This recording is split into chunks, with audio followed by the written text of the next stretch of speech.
Hello, Macam Gabby here, and it's match day. So on this Saturday morning, I'm just going to do a quick preview. So as you know, Sunderland travelled to Burnley, Turf Moor, and of course last time Sunderland were there, we should have got 3 points, shouldn't we? When Isidore, well, you can say he missed the 2 penalties, but their keeper made 2 good saves for the penalties as well. But either that, we should have beat them. So for the opposition, Burnley were one of the 3 teams promoted from the Sky Bet Championship last season. The Lancashire-based side are managed, as we know, by Scott Parker, who won the division's EFL Manager of the Season award, of course, for their brilliant defence, which I think they only conceded something like 14 goals all season, which is remarkable, really. As we all know, their first game of the season fell to a 3-0 defeat away at Tottenham. Burnley have brought 13 players into their squad this summer. The high profile of the summer was former Manchester City fullback Kyle Walker, of course. 4 players went on to make their loan moves permanent from last season's promotion-winning campaign, including Bashir Humphreys, Jaden Anthony, Marcus Edwards, and Zayn Fleming. So, like I say, the nicknames, the Clavets, were founded in 1882, 143 years ago, and we all know the ground is Turf Moor. So, the last 5 meetings between the clubs, we will go back as far as Wednesday, the 28th of August 2019. Burnley won Sunderland 3, so it was a good win. That was in the EFL Cup. And then Saturday, the 22nd of October 2022, Sunderland lost 4-2. And then Friday, the March the 23rd, 2023, the Friday the 31st of March, it finished goalless at Turf Moor.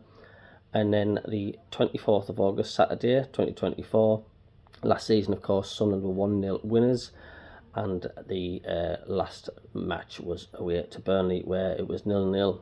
That was talked about that Sunderland should have got the 3 points.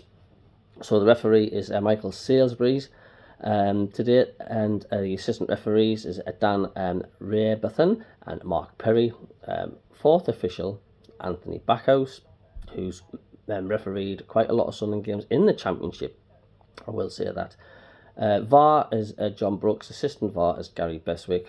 I wouldn't know them two if they came in my house and started over in the sitting room carpet, as far as I'm concerned. So for team news, Nodri Mukielele and Arthur Masaku are both in contention to be selected for this weekend's trip to Burnley this weekend.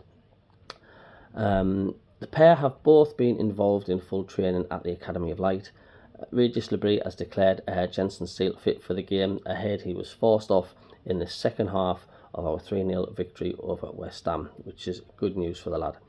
Romain Mundell, Luke O'Nien, Leo Helder, Dennis Serkin and Aji Alessi are continuing their respective programmes.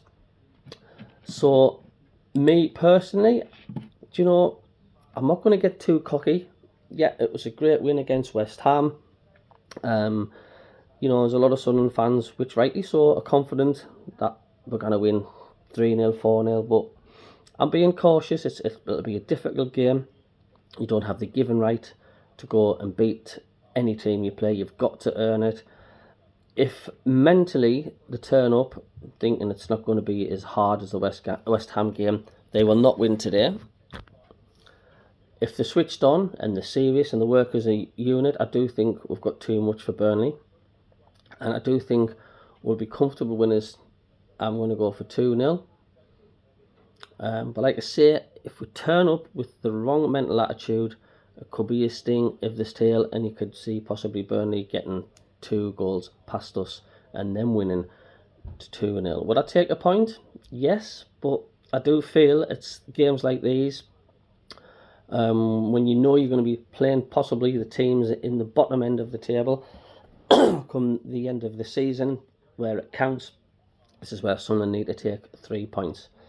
So join me for the live watch along and match commentary on the Mac and Cabby YouTube channel There won't be any video of me because, like I say, I'm still on holiday in Devon and the bandwidth isn't powerful enough for me to show my ugly mug, so it will be audio only, but you'll still hear my voice and I'll have a bit banter with everybody in the chat. So, however, lads,